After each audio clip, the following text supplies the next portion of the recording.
Touching down in 3. Please welcome 2. the 45th President of the United States of America, Donald J. Trump! RSBN. And I'm proud to be an American, where at least I know I'm free.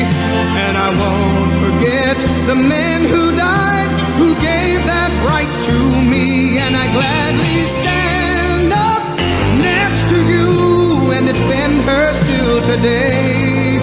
'Cause there ain't no doubt I love this land. God bless the USA.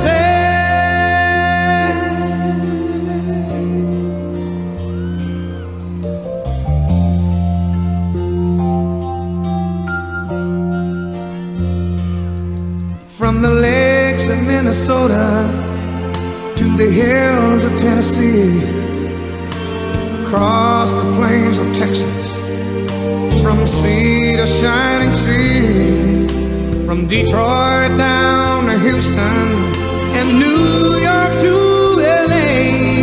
Well, there's pride in every American heart, and it's time we stand and say that I'm proud to be an American, where at least I know I'm free. And I won't forget the men who died, who gave that right to me. And I gladly stand up next to you and defend her still today. 'Cause there ain't no doubt I love this land. God bless the USA.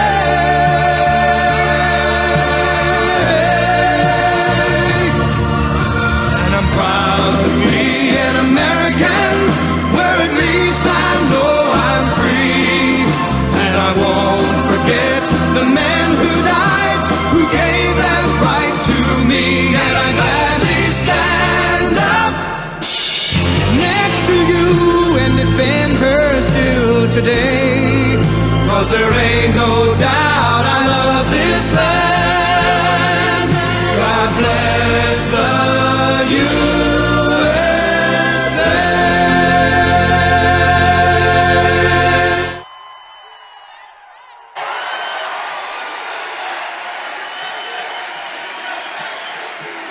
Thank you very much, everybody.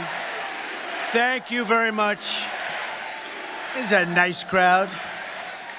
We're going to be talking a little bit about a wonderful thing called religion tonight. Is that okay? A little bit more than normal, and that's good. That's really good. And I just want to say hello to everybody and to Turning Point for the fantastic job that Turning Point does. Thank you very much, Turning Point. This is a great group. This is from corner to corner. This room is packed, and there are a lot of people outside, but we have to forget about them, right? We just have to. It's the way life goes. But I'm thrilled to be back with so many proud, hardworking American patriots who believe in faith and family, God and country. Thank you very much.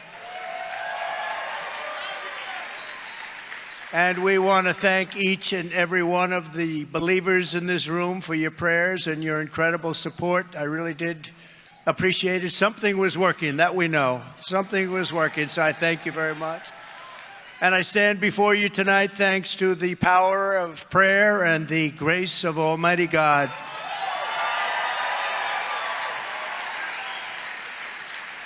As I think you can see, I've recovered well, and in fact, just took off the last bandage off of my ear. I just got it off. I took it off for this group. I don't know why I did that for this group, but that's it. I think that's it. I hope that's it. Let me also thank Charlie Kirk for hosting this event and for his leadership, as well as Bishop Aubrey Shines. Thank you, Bishop. A great friend of mine, a tremendous woman of faith, Pastor Paula White is here, and she's been so incredible wherever you may be, Paula. Where's Paula? She is fantastic. Thanks, Paula. Pastor Jensen Franklin, one of the biggest, one of the most powerful, one of the greats. Thank you, Pastor. He's been with us from day one. Pastor Lorenzo Sewell, whose church I visited in Detroit, and this guy can speak Where is he? He can speak. He spoke at the convention. And I'll tell you, nobody wanted to follow him. Where is he? Where is that pastor? Oh, hello, pastor. Nobody wanted to follow him, I can tell you that. There was people said, I'll pass. You were fantastic. Thank you very much, Pastor. It was an honor to be in Detroit. And we were in serious Detroit, right? That was the real Detroit. Thank you very much. So respected, such a wonderful man. And speaking of respect, Secretary Ben Carson. What a great guy. Nobody like him. Former ESPN anchor, Sage Steele. Thank you, Sage. Sage has been terrific. She's been terrific, amazing person. Another amazing person is a man named Peter Navarro. Peter Navarro, a patriot, one of the best trade people ever. He understood China better than anybody but me.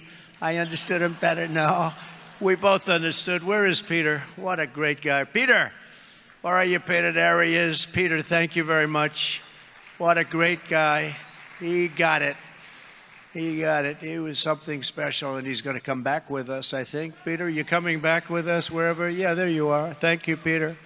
He's coming back. He really did. He understood trade. He understood it better than just about anybody. He understood how we were being ripped off for years and years and years, and nobody did anything about it. But we did.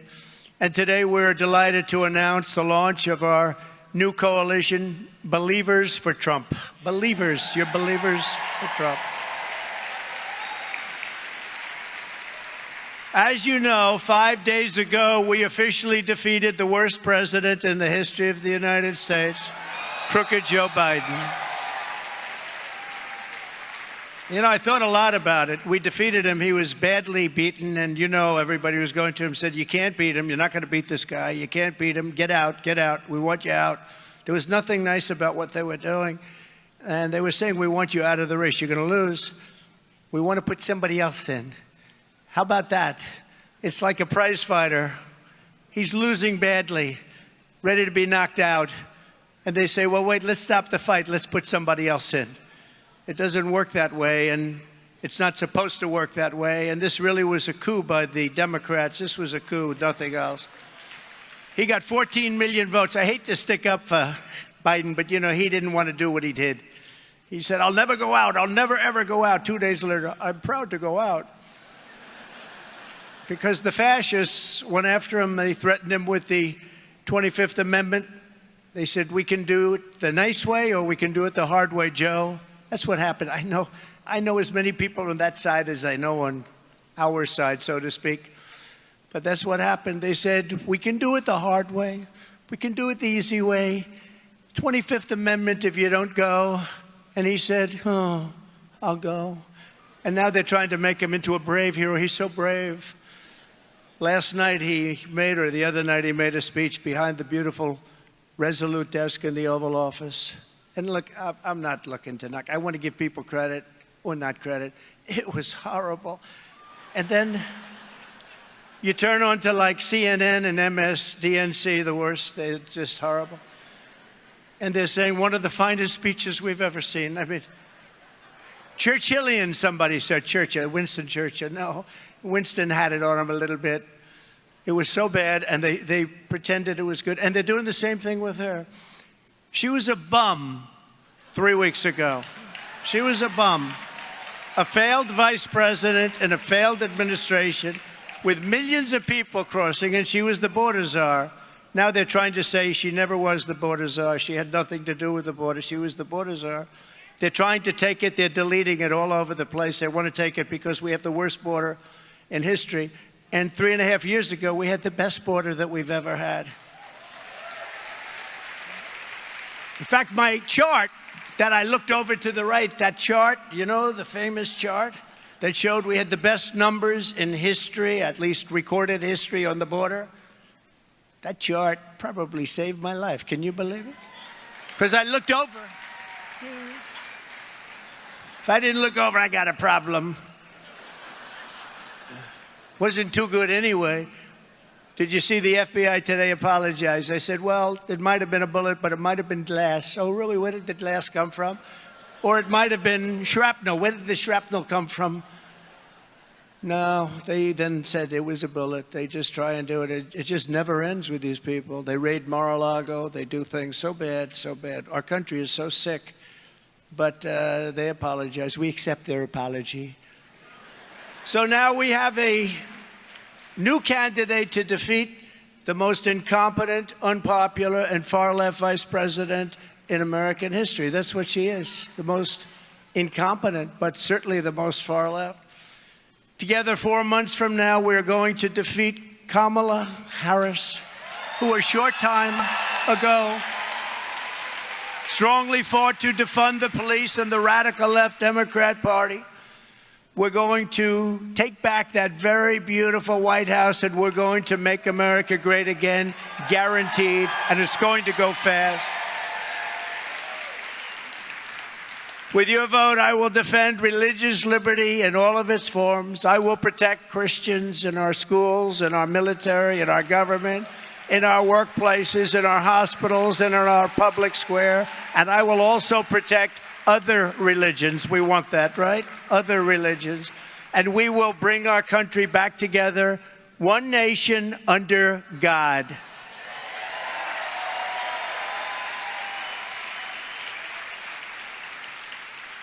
But if radical, liberal Kamala Harris gets in, and by the way, there are numerous ways of saying her name.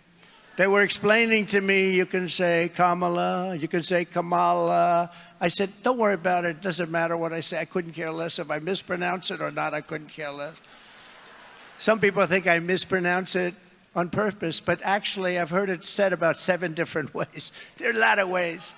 There are a lot of ways. But if radical liberal Kamala Harris gets in, you will have the exact opposite effect. Harris will appoint hundreds of extreme far-left judges to forcibly impose crazy San Francisco liberal values on Americans nationwide. Now, you've seen what's happened to San Francisco. It was the best city maybe in our entire country 15 years ago, and now it's barely livable. That's what she's the one that started. She was an original defunder. She was a defunder of the police. She said, let's defund the police. She was the first one to start it. But now, of course, she's tough. She did not. They always, one thing about a politician, I guess including me, you always go back to your original thought. Now, my original thoughts were very good. You'll like my original thought. I'm the only one out there that probably got worse. It's true. My original thoughts, you always go back to them.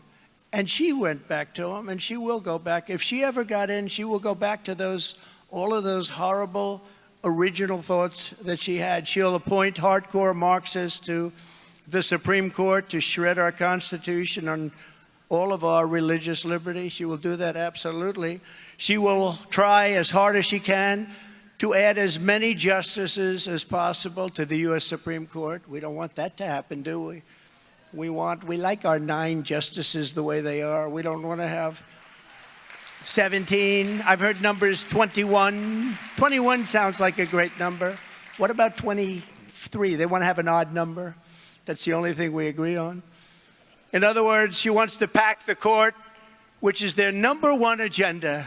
And we can't let that happen. We're not going to let that happen. We're not going to have anybody added. We're going to do it the way we've done it for many, many years. That's really a stopper. It's a stopper. The Supreme Court. And by the way, you can take a look. There have been many things that have happened over the last few years where there's been great uniformity on things that aren't necessarily conservative, but they did the right thing. That's what's supposed to be happening, and that's what's happened. They've done the right thing, but they can't pack the court. The hordes of illegal aliens storming across our borders will exceed 40 or 50 million by the time they're finished. That's what they want. They want millions. You know, the number, I believe the real number already, or very close, is 20 million people have come across our border. Think of it. Over a very short period of time, with 4 more years of Harris, who was worse than Joe Biden in a true sense and far more liberal, America will be decimated by migrant crime, demolished by fascism, ravaged by rampant inflation, and impoverished by the complete obliteration of American energy. They don't want any fossil fuel no matter what. In other words, good luck. I hope you enjoy walking to work. You know what makes electricity, right? Fossil fuel. They don't understand that.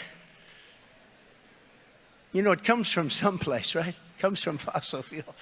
I'm here tonight because we must never let that happen. Our task is to defeat socialism, to defeat Marxism, communism, to defeat the cartels and the criminals and the human traffickers trafficking women. And that means defeating Kamala Harris in a landslide. We want a landslide this November. We want something too big to rig, too big to rig.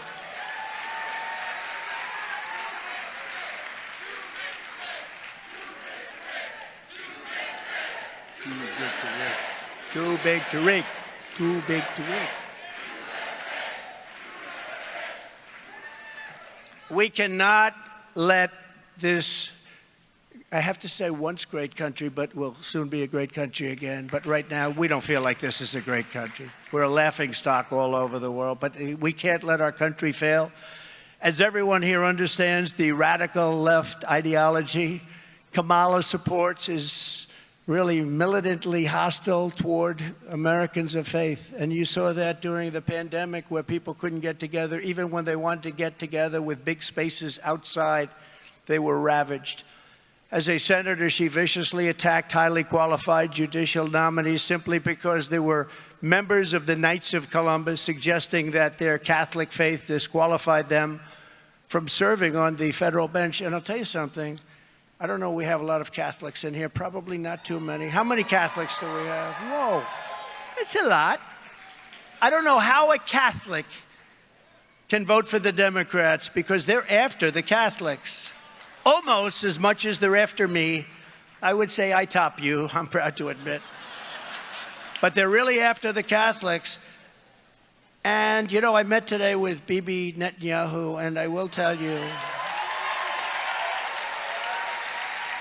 I asked him a question, and he said he's getting asked that question a lot. I said, how can a Jewish person or a person that loves Israel vote, think of this, vote for these parties? I mean, how can they vote Democrat?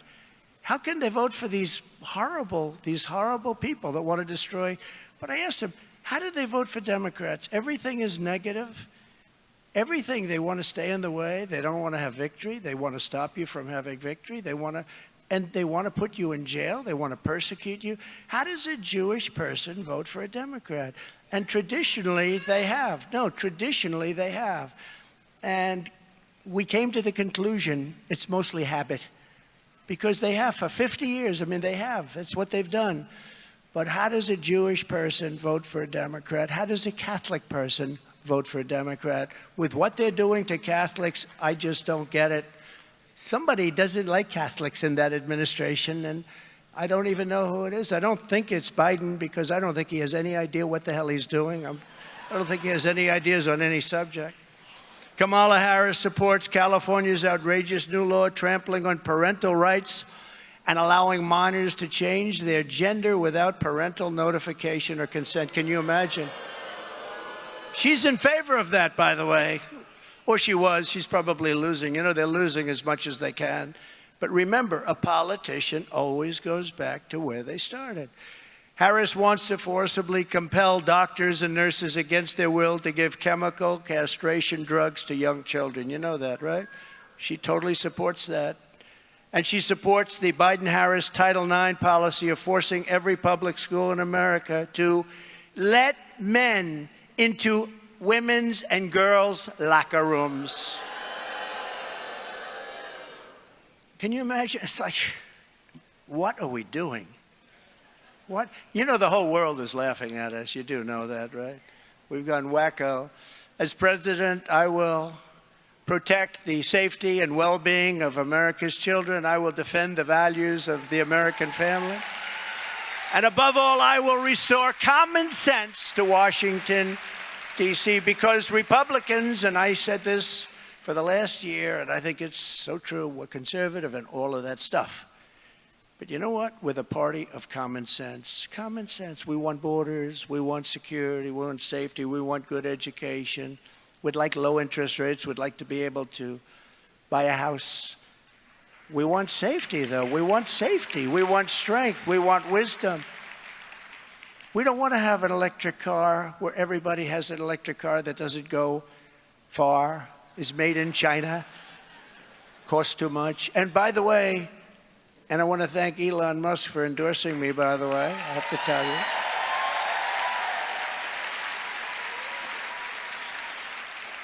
And I said, you know, Elon, remember, I love electric cars. I think your car is great. I love it.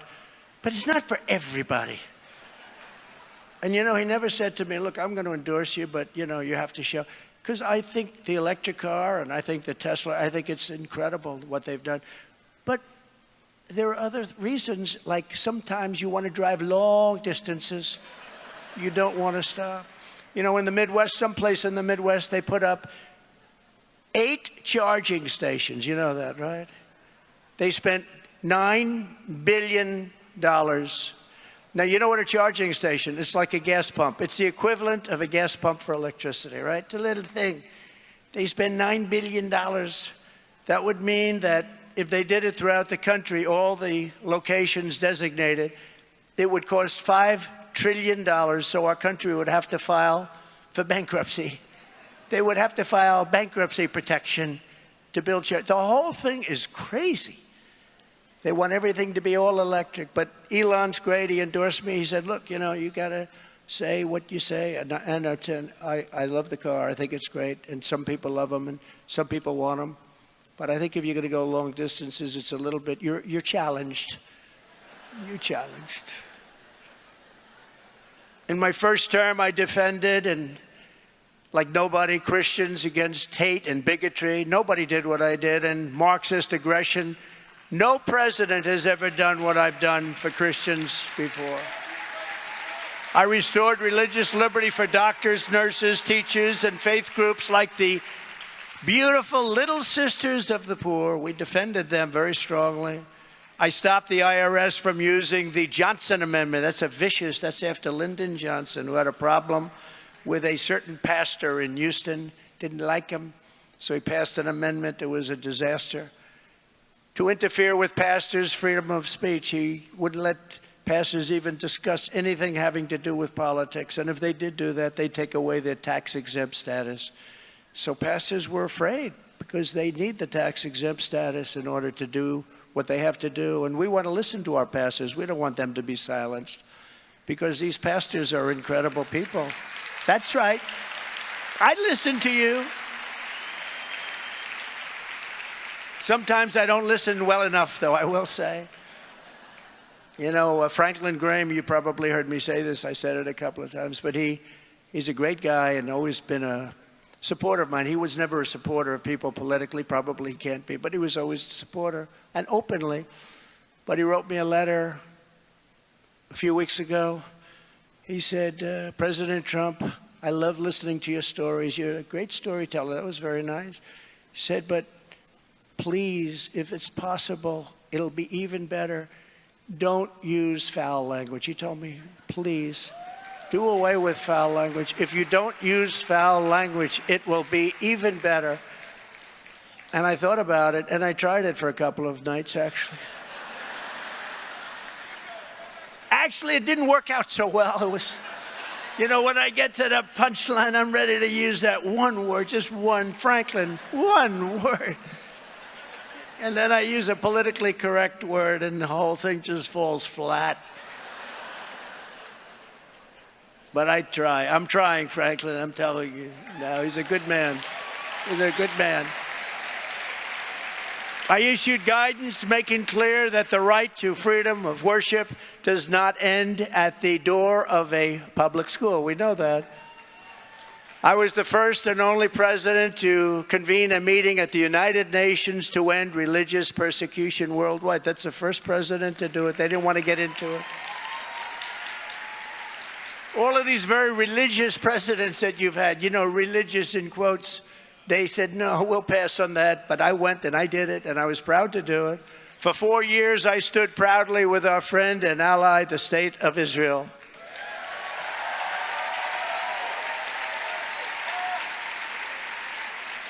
And for them and us, I withdrew from the Iran nuclear deal. We left Iran weak, broke, and unable to fund terror. And we would have had a deal if the election weren't rigged and stolen. We would have had a deal within the first week after the election. Instead, Iran is now a very wealthy country. They were a poor country. I said nobody can buy from them. If you buy from them, you can't do business with the U.S. And China didn't buy, and nobody bought, and they didn't have the money to give to Hamas and Hezbollah. They had no money. They were broke. A Democrat congressman was on a show called Deface the Nation. Do you know? Ladies and gentlemen, it's Deface the Nation. You know, they spend millions of dollars with people to try and build up their name, and then Trump comes up, makes a speech. Look at all the television. Trump comes up, makes a speech, and you go deface the nation. So much for that PR campaign. But it's true. It is a defacing of the nation in many cases. The others are no different. ABC, NBC, CBS, they're all bad. But, you know, we have to bring back an honest press. If we don't bring back honesty in our press, this whole thing is not going to work. But I kept my promise, recognized Israel's eternal capital, and opened the American embassy in Jerusalem. It was a big deal. And got it built for $2 billion under budget. Took an old building and reconverted it for peanuts using Jerusalem stone. A friend of mine said, oh, I love Jerusalem stone. He's in New York. Big, rich guy. Every time I walk into his office, do you know what this is? I know it's Jerusalem stone. You tell me every time, oh, comes from Jerusalem. So now I'm building. I not only wanted to get it going, but I want to build it because I know I can get it built fast. And they had a building already. They were going to spend hundreds of millions of dollars to buy a site in Jerusalem. I said, wait a minute, don't we have something? We checked. Yeah, we always do, because we were there a long time ago. We were there sort of first, always by the post office like I did in Washington. If you get a post office, it's always the first building that they put in years ago. It's always the best location. So I said, do we have anything? Yeah. I said, hey, listen to the people. We're going to spend $2 billion on building an embassy. I said, how much do you think we can do it for? We think we can do it for $350,000. So this, really, we're going to take an old building and reconvert it. I said, 300. It's the only time I ever said this. I said, you know, honestly, it's too low. It sounds too cheap. I've never done that before. Usually I say, okay, let's make it 300, right? Let's make it 250. But I said, I think it's too cheap. It sounds terrible. Do it for under 500,000. Yes, sir. I said, any chance we can use Jerusalem stone? A friend of mine says it's very expensive. He goes, absolutely, sir. It's all over the place. We're in Jerusalem. So we built the whole thing out of Jerusalem stone. Can you believe it? And got it done for nothing. And it's beautiful. It's a beautiful embassy. And that was the capital of Israel. Every president for decades and decades promised that they were going to do that. Capital of Israel, Jerusalem. But I even got the building built. And we got it built. We had a beautiful opening. I went. It was a beautiful opening. And I had a young lady named Ivanka there. We had our great first lady there. We had a lot of my children, a lot of my friends. It was a beautiful opening. Remember, it was always going to be a disaster if you do that. And every president was going to do it. They got to the office. They go into the White House. All of a sudden, they get hit by every side. They never did it. They never could get it off. I understand it. There was tremendous pressure not to do it. But I got it done. I got the building built, and it was a great thing. We opened it, and there were no problems, you know. People said there were going to be big problems. There would be bloodshed all over the Middle East. It never happened. It never happened. And we had it recognized, Jerusalem, as the capital of Israel. It was a great thing. It was a great day, actually. I also recognized Israeli sovereignty over the Golan Heights. I never even said I was going to do it. I mean, the fact is, I've done more for Israel by far than any other president, not even close. And with the historic Abraham Accords, as you know, we created peace in the Middle East. Unfortunately, they didn't add any countries to it, but we will. By contrast, Kamala Harris stabbed Israel in the back in its great hour of need. 2 days ago, she refused to attend the speech in Congress of the Prime Minister of Israel. She said, oh, I can't make it. There was just a small group of people, but they couldn't make it because that's her original thought. That's where she comes from. She doesn't like Jewish people. She doesn't like Israel. That's the way it is, and that's the way it's always going to be. She's not going to change. Together with Joe Biden, she gave billions and billions of dollars to Iran and Hamas to fund their campaigns of terror. She gave them billions of dollars. They were broke. Remember, when I left, they were broke. There were stories that Hamas is out of business, Hezbollah is out of business. They were broke. October 7th would have never happened if I were president. The attack on Ukraine by Russia would have never happened. I spoke to President Putin often about it. It was the apple of his eye. He would have never done it. Wouldn't have done it. I said, you'll never do it. He would have never done it. It was only after I left that armies started aligning the border with Ukraine, armies. And I said, oh, he's just negotiating. He'll never do it. But he did it.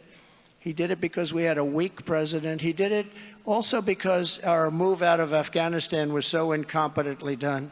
And I think when he saw the way we did that, he said, wow, this is a paper tiger that we're dealing with. But they weren't a paper tiger with me. We defeated ISIS in 4 weeks instead of 5 years. It was supposed to take 5 years, 4 weeks. Within days of the heinous October 7th attack on Israel, Kamala Harris praised the anti-Israel protesters. You saw that, right? She praised them. She betrayed America's ally and sided with the radical fringe of her party, only for political gain, maybe for personal gain, I don't know. And this week, many of those Kamala Harris supporters burned American flags in the heart of our nation's capital and desecrated our monuments. Did you see? They sprayed very powerful spray paint into limestone. Magnificent, the lions, the bells, you saw it. And you know, when that gets into limestone, you never really get it out. You'll see it in 100 years from now. They desecrate it. And by the way, January 6th, well, what's happening to these people that have done serious damage? Have they been arrested? Are they in jail now, like the January 6 hostages? And when are they letting them out? You know, we had a great Supreme Court ruling 4 weeks ago that really should let most of them out. When are they coming out? They're still there. When are they coming out? Unlike liberal Kamala, I will support Israel's right to win its war on terror. You have to support that. Got to win, got to finish it off. And instead of pandering to the jihad sympathizers and America-hating radicals, we will deport them. We will deport them very quickly. We have no choice. And they understand that. They understand that. I have many friends in the Middle East, many great friends in the Middle East. They understand it. In my next term, I will once again appoint rock-solid conservative judges who will protect religious liberty and not let Marxist lunatics rewrite our Constitution. In my first 4 years, we will totally transform the federal bench, appointing remember this, I appointed nearly 300 judges to defend the law and the Constitution as written. I defended this law, this Constitution. Then they say, oh, he is not for democracy. I took a bullet for democracy. He didn't. And I might have taken it because of their rhetoric. I might have taken it because of their rhetoric. Who knows? I withstood vicious attacks to pick and confirm 3 great Supreme Court justices, Neil Gorsuch, Brett Kavanaugh, and Amy Coney Barrett. They're great people. They're courageous people. We've also achieved what the pro-life movement fought to get. For 50 years, they've wanted to get this. For 50 years, they've been working so hard, getting abortion out of the federal government. They wanted it out. That means everybody, Democrats, liberals, Republicans, conservatives, they wanted it out, and they wanted to bring it back to the states for 51 years, to be exact. And that's the way everybody, all legal scholars, virtually everybody, they wanted it out of the federal government, brought back to the states. And now it's up to the will of the people in each state. It's up to the voters. They're doing it. And some states will be more conservative in what they vote for, and other states will be more liberal. I mean, Ohio, we love Ohio, but they voted quite a liberal law. Kansas, same thing, very liberal. Then you'll have a Texas and you'll have other places, but it's now being voted on all over. The people will decide, and that's the way they always wanted it. If Kamala Harris has her way, they will have a federal law for abortion to rip the baby out of the womb in the 8th, 9th month, and even after birth, execute the baby after birth. The baby is born. Remember the former governor of Virginia? He said, the baby is born. We sit with the mother and we discuss what you want to do with the baby. In other words, if you want, we'll execute the baby after birth. And they have laws, and they want to pass laws to that effect. These people are radicalized, and they're sick. They're sick people. So they're really, if you look at it, they're really the radical ones. And like Ronald Reagan, I strongly believe in exceptions for life of the mother, rape, and incest. I think it's very important. Don't forget, you have to go with your heart. But you also have to win elections. Very important. You have to win. So go with your heart. Do what you want, but you do have to win elections. We have elections that are very important to win. And if you don't do certain things, you're not going to win elections, and it'll be a very Pyrrhic victory. It'll be a victory that's not really a victory at all. But Ronald Reagan felt that. I felt that. Many people feel that. And we really did something that nobody thought was possible. I want to thank the 6 Supreme Court justices, Clarence Thomas, Samuel Alito, John Roberts, Brett Kavanaugh, Neil Gorsuch, and Amy Coney Barrett for the wisdom and the courage they showed on this long-term and very, very contentious issue. And getting it back to the states puts the question where it belongs with the vote of the people, and it's happening all over the country. You're having the vote of the people. And over time, it will all work out. It's working out at a rapid rate already. You know that it's going to many states are voting on it now, and many have already voted. And sometimes, again, sometimes the vote will be as you like it. Sometimes it won't be quite as you like it. But our country can finally come together. This issue has been killing our country for 51 years. As soon as I take the oath of office, I will stop the Biden-Harris administration's weaponization of law enforcement against Americans of faith and against, frankly, their political opponent.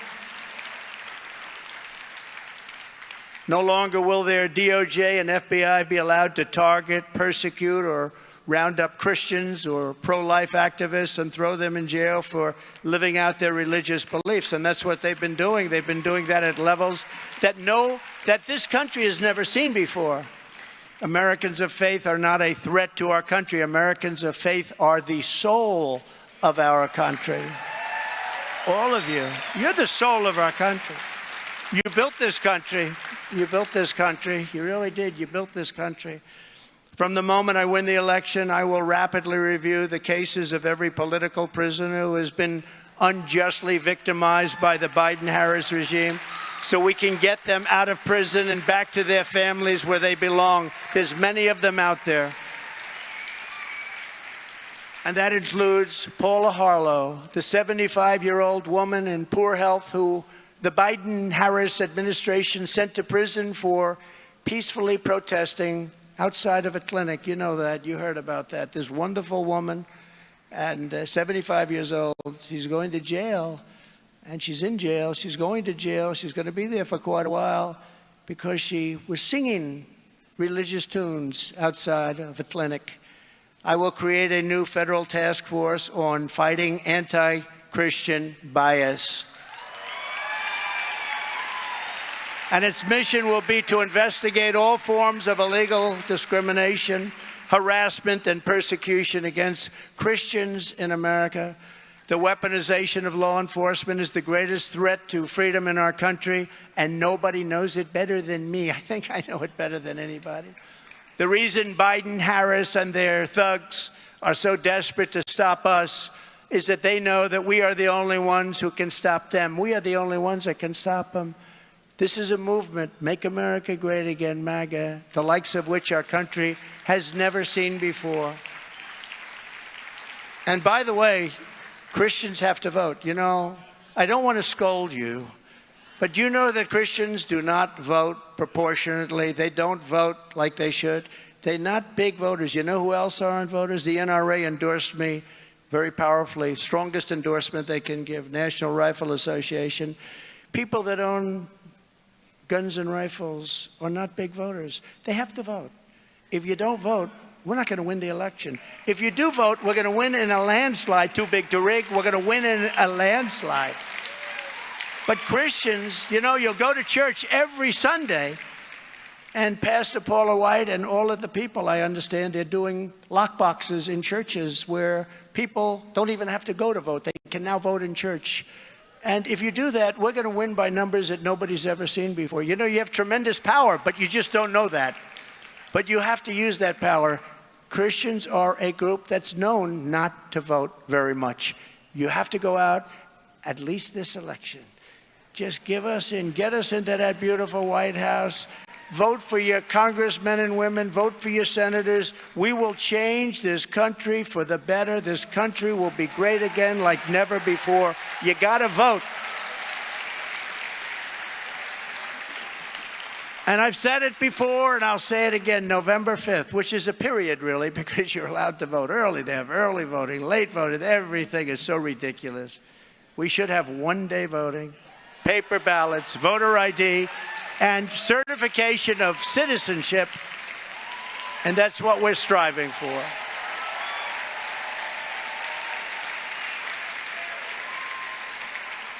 But voting actually starts on September 6th in North Carolina, a great state. We're doing very well there. I only say that when we're winning or going to win, you know that. I mean, it's just one of those little things, can't help it. No, it's a great state. North Carolina, September 6th. Then it's Pennsylvania toward the end of September, and it's various states in September, and then you have October, and you know, it used to be on November 5th you vote, but November 5th, meaning this election will be the most important election in the history of our country. We're going to save our country with this election. So all of their persecution is only happening because I am running for president and leading very big in all of the polls, including big leads against Kamala. We have very good leads, you know, despite the fact that she came in as a replacement, a mandatory replacement. Joe, you're doing badly, Joe. We want you out, but I don't want to go out. I don't want to go out. You're going out, Joe. Do you understand that, Joe? You're going out, Joe. I don't want to go out. I won't go out. All right. If you don't go out, we're going to go after you with the 25th Amendment. You're incompetent. Everybody knows that, Joe. You know, I won my case in Florida on the documents, right? Joe had a much more, you know, I had the Presidential Records Act on my side. I was allowed to do, I didn't do anything wrong. He did, because he didn't have the Presidential Records Act. He lost his case, but the decision was he's incompetent. So he can't go to trial. So he's incompetent. Think of this. He's incompetent. He can't go to trial, but he's allowed to be president. So he can't go to trial because he's incompetent. He can't defend himself, but he's allowed to be president. What's that thinking all about? The radical left Democrats rigged the presidential election in 2020, and we're not going to allow them to rig the presidential election in 2024. We won't have a country left, right?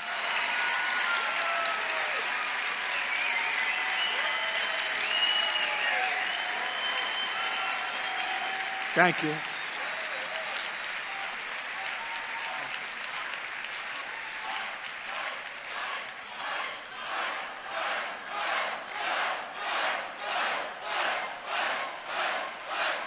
Thank you. Thank you very much. Thank you, everybody. This is fun being with you. It's like a love fest. Tomorrow I'm going to be with the Bitcoin people. That's a little different. We cover lots of territory. No, but we love being with you. Every time the radical left Democrats, Marxists, communists, and fascists indict me, I consider it a great, great badge of honor. Don't forget, I've been indicted more than Alphonse Capone. I always use him because Scarface. He's the meanest guy. See the guy right up in the front row, this big, strong guy with the hat on. Stand up. Look at the muscles all over. Yeah, stand up. Look at him. If Al Capone had dinner with him and didn't like him, all those muscles wouldn't mean a thing. He'd be right now in the foundation of a building someplace. I've been indicted more than Alphonse Capone, but I've been indicted for you. I've been indicted for nothing. I protested a crooked election. That's what they indicted me on. But I've been indicted for you. And never forget, our enemies want to take away my freedom because I will never, ever let them take away your freedom. It's as simple as that. They want to silence me because I will never let them silence you.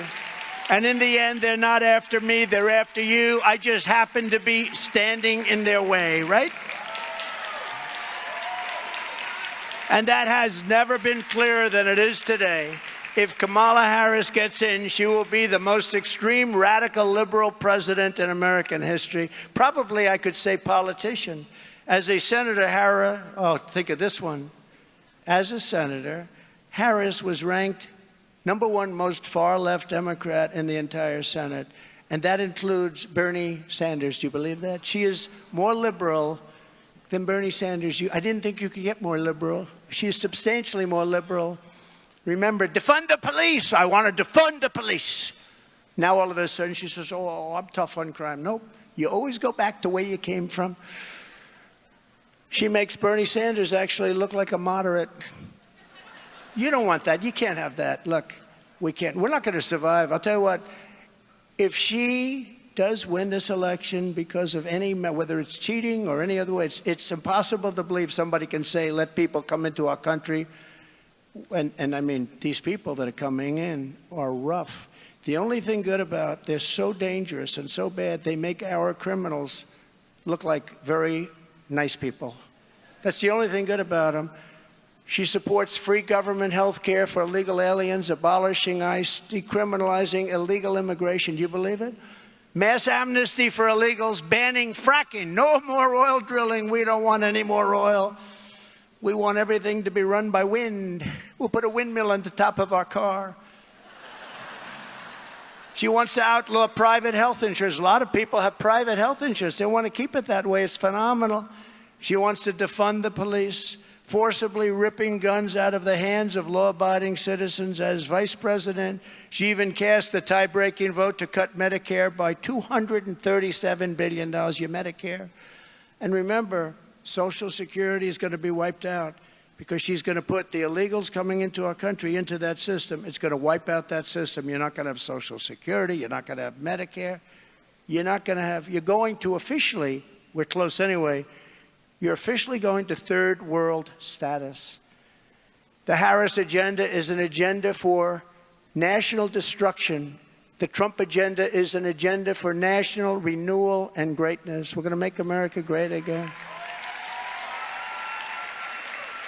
On day one, I will seal the border and stop the invasion of our country.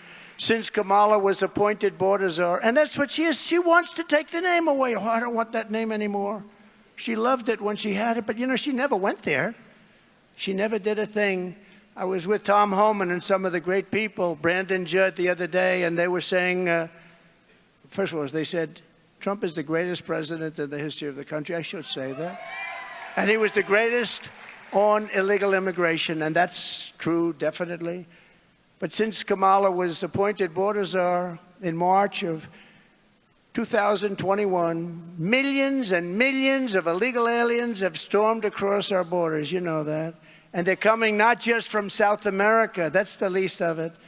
They're coming from Africa. We had people coming in from parts of Africa. The Congo, 22 people from the Congo a couple of months ago. Where do you live? The Congo. Oh, what's your address? We lived in prison. What did you do? We refused to say. Oh, welcome to America. It's lovely to have you. They come from Asia. The Middle East, they're coming from everywhere. They're coming from all over, not just South America. They're coming from prisons and jails, mental institutions and insane asylums. And terrorists are coming in at levels that we've never seen before. You know, when I had the safest border we've ever had. Let me tell you, my border was safe. It was safe. Nobody's seen anything like it. And you know, one of the things I was most proud of, I stopped much of human trafficking, which has become as big a business as the drug trade. And they traffic in women. They traffic more in women than anything else. And they were afraid of us. They didn't, but they're not afraid any longer. Human trafficking, women trafficking, but human trafficking is way up. And you know, it's a bigger business than it was 100 years ago. You think of it almost as an ancient crime. It's not. You know what made it big? The internet. The internet's made it a tremendously big business, similar to the drug trade. Meanwhile, our crime rate is going up while crime statistics all over the world are plunging. You know, they like to say, oh, our rates are down. They're not down. They're way up.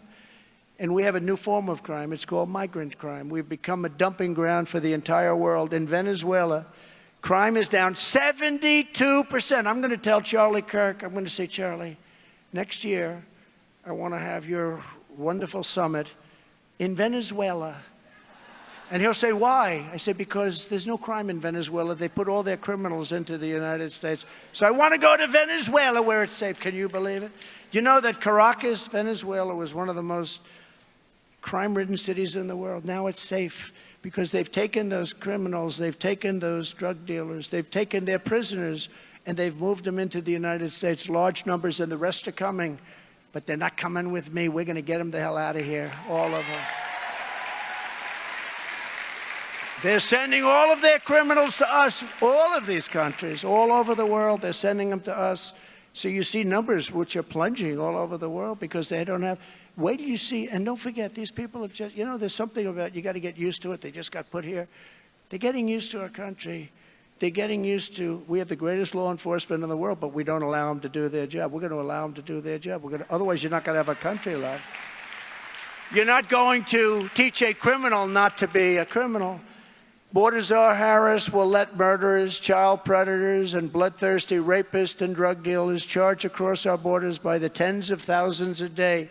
I will throw the killers, criminals, and illegal aliens and gang members the hell out of our country, or if they're really bad, we'll put them in our jails. With your vote, we will begin the largest deportation operation. We have no choice in American history. We have no choice.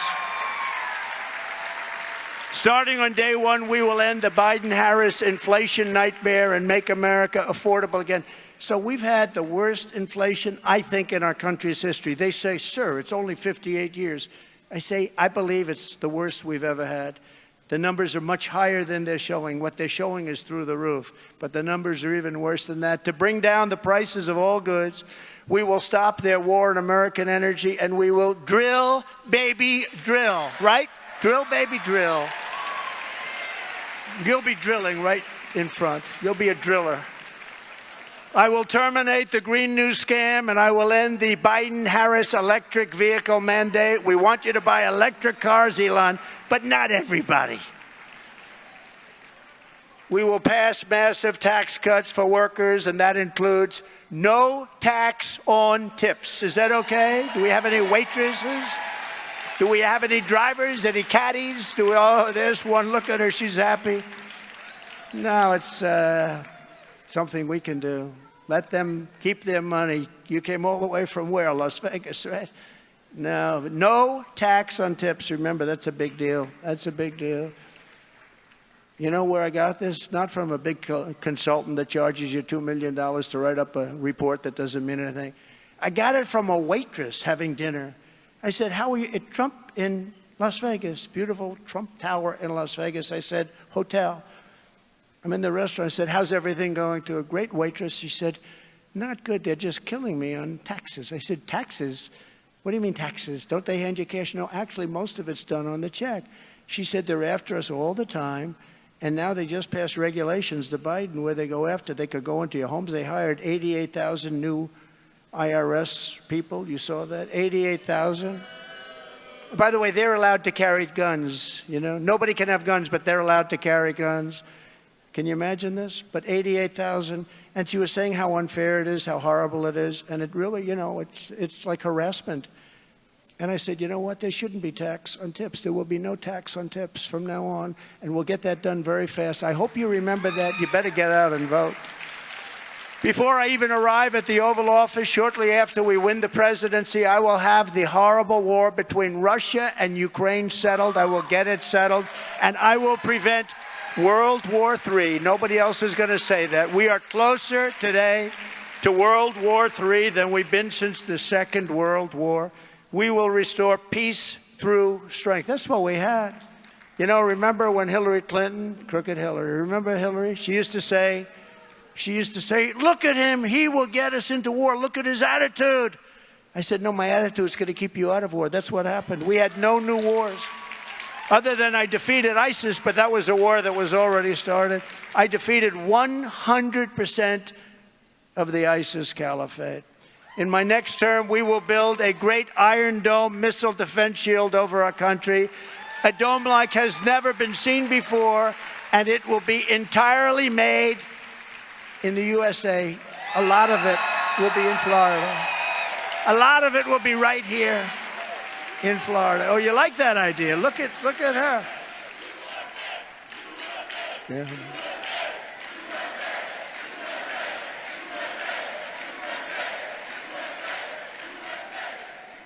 Why shouldn't we? It's our technology. We know how to do it. You know, Israel, they had 300 rockets shot at it fairly recently. It knocked every rocket except one out of the sky. The other one was mortally hit and fell to the ground harmlessly. I say, why aren't we doing that? We're helping other people do it. Why aren't we building our own? And we're going to build it. And you know what the beauty is? We're going to make it here. It's going to be jobs and all that stuff. But somebody shoots a missile at us. We want to knock the hell out of the missile. We don't want to be landing in our cities. We're going to build it, and we're going to have it done, and it's going to be a lot of jobs, and it's going to be the most technologically advanced ever, even beyond what they have in Israel. We helped Israel with that. You know, Ronald Reagan wanted this many years ago, but then, in all fairness, then we didn't have the technology, not even close, but now we have an incredible technology. I will not cut 1 penny from Social Security or Medicare, and I didn't. Remember, I was the one that didn't. They are going to destroy it because they're signing up millions of people to go into Social Security and Medicare. They're going to destroy it. I will not cut 1 penny.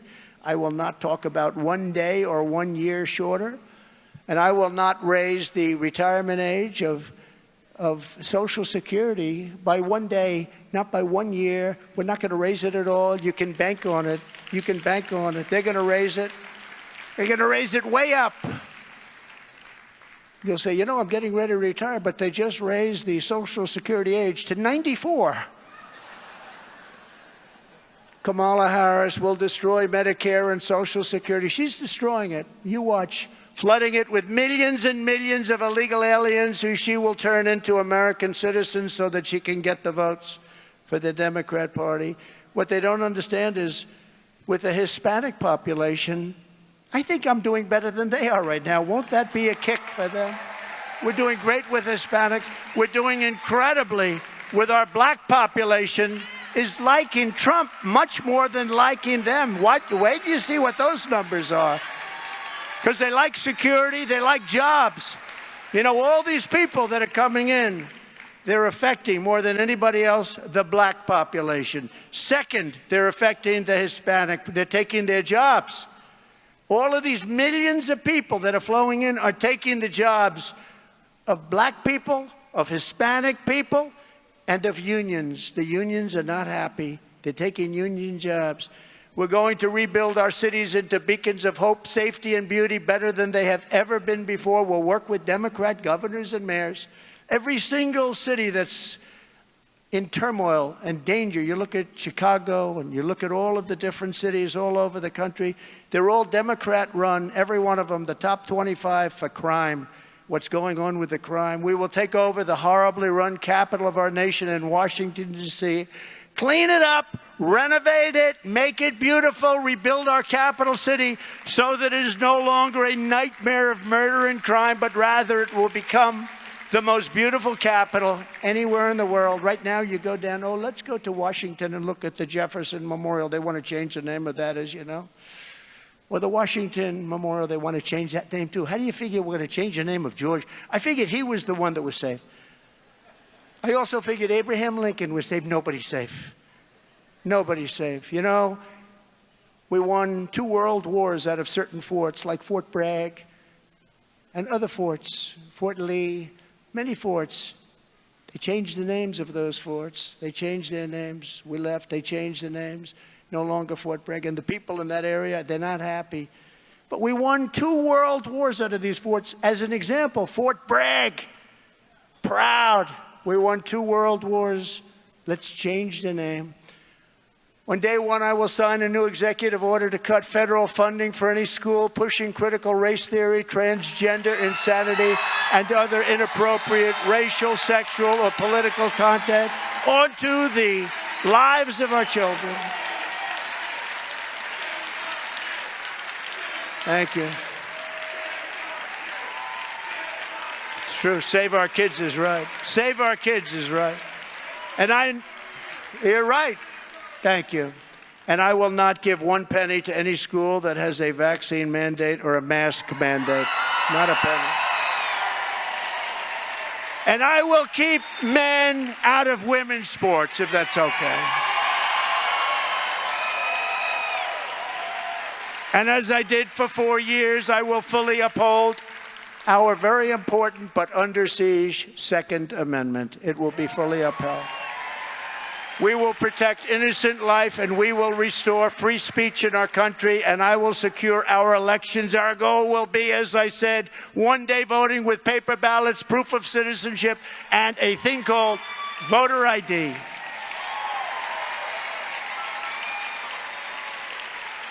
You know, when you negotiate, and I do that with the Democrats, and I negotiate with them all the time on this, but I say, look, we've got to fix our laws on voting.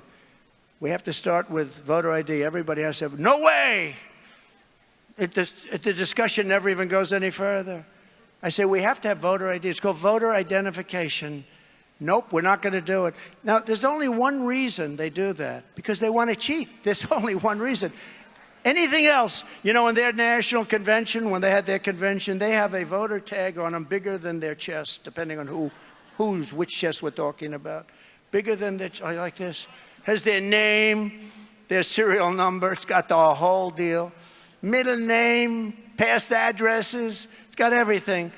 Otherwise, you can't get into the Democrat National Convention.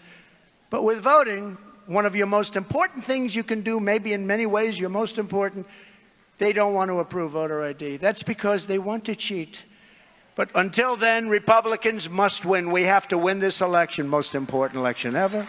We want a landslide that's too big to rig. If you want to save America, get your friends, get your family, get everyone you know, and vote. Vote early, vote absentee, vote on election day. I don't care how, but you have to get out and vote. And again, Christians, get out and vote. Just this time. You won't have to do it anymore. 4 more years, you know what? It'll be fixed, it'll be fine. You won't have to vote anymore, my beautiful Christians. I love you, Christians. I'm a Christian. I love you. Get out. You got to get out and vote. In 4 years, you don't have to vote again. We'll have it fixed so good you're not going to have to vote. In conclusion, America has always been a nation won, built, and sustained by Americans of faith.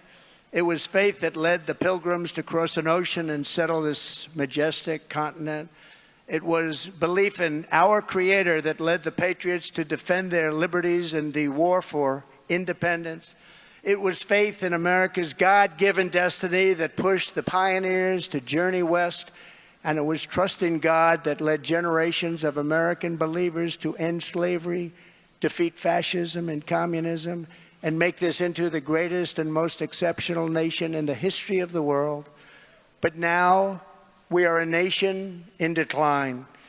We are a failing nation. We are a nation that has lost its confidence, its willpower, and its strength. We are a nation that has lost its way. But we are not going to allow this horror to continue. Less than 4 years ago, We were a great nation, and we will soon be a great nation again.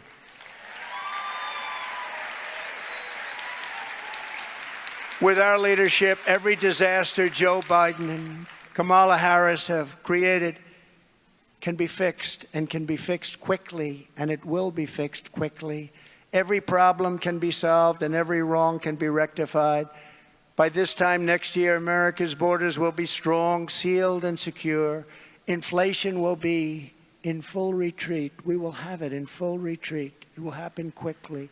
Our economy will be roaring back. Optimism will be surging. The American dream will be thriving again for citizens of every race, religion, color, and creed. Law and justice will reign all throughout our land. Freedom will be restored. The flame of liberty will be burning bright. Joe Biden and Kamala Harris, the worst administration in the history of our country, will be a fading memory of the past. And our great silent majority, including the once forgotten men and women of our country, will be the one shaping America's magnificent future when I am the 47th President of the United States. Right? Because we are all Americans, and together we will show November 5th to be the most important day in the history of America. It will be the most important day in our history as a country. We are one movement, one people, one family, and one glorious nation under God. And together we will make America powerful again. We will make America wealthy again. We will make America strong again. We will make America proud again. We will make America safe again. We will make America free again. And we will make America great again. God bless you. God bless you all. Thank you. Thank you very much. God bless you. Thank you.